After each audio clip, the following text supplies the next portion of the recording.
Surrender by Marylee Macdonald. Copyright 2020. Production copyright 2020. Voice actor Kristi Koons. Produced at Raven Audiobooks. Producer John Mahoney. Part 1. Nature versus Nurture. Chapter 1. The House of Shrouded Mirrors. Whole societies have an astonishing ability to deny the past. Not really forgotten, but maintaining a public culture that seems to have forgotten. These forms of knowing shade into the archetypal open secret, known by all, but knowingly not known. Stanley Cohen, author of States of Denial, Knowing About Atrocities and Suffering. Chapter 1. The House of Shrouded Mirrors. When I was 16, and not yet wise enough to know what it meant to have a child and lose him, I surrendered my firstborn son. He was adopted. For the years of his youth, he was my ghost child. On good days, I imagined him biking to the library or knocking helmets in a Pop Warner game. On bad days, I pictured him dying and in need of a bone marrow transplant.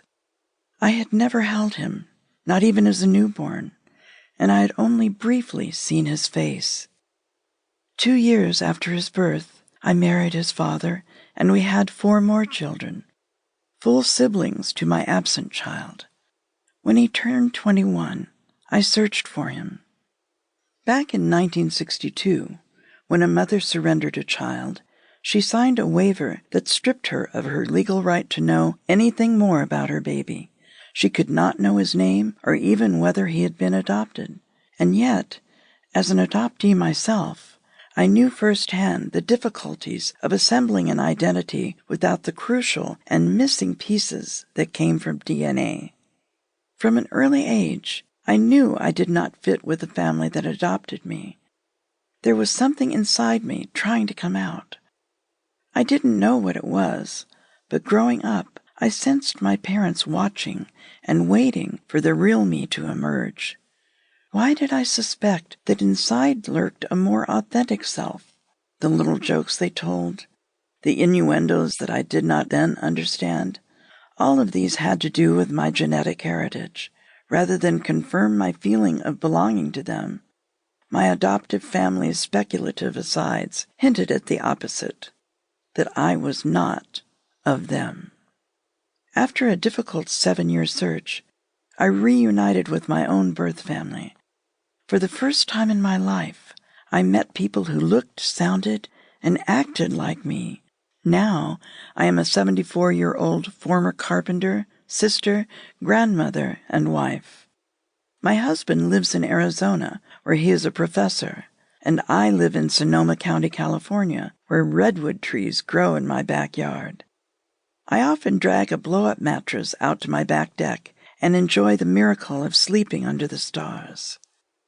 Each decade, each birth or move or life event has caused me to revisit my own origin story and to try to make sense of 2 cataclysmic events that shaped my life. In the first instance, I was a baby, not much bigger than a shoebox, handed from one family to another. That transfer disconnected me from my genetic roots. In the second instance, I was the one doing the handing off. I did not literally hand my baby to his adoptive mother. I was not even allowed to touch him. However, the wheels of the transfer were set in motion the instant I signed my name to the surrender papers, thus surrendering a part of myself. I do not blame myself for surrendering my son, nor do I seek forgiveness. Given my age at the time, 16, feelings of obligation to my adoptive mother, and societal norms, my signing those papers was not so much a decision as an inevitability. As Albert Camus wrote in his novel, The Fall, alas, after a certain age, every man is responsible for his own face. Throughout each person's life, during all our acts of self-discovery and self-creation, we Sample complete. Ready to continue?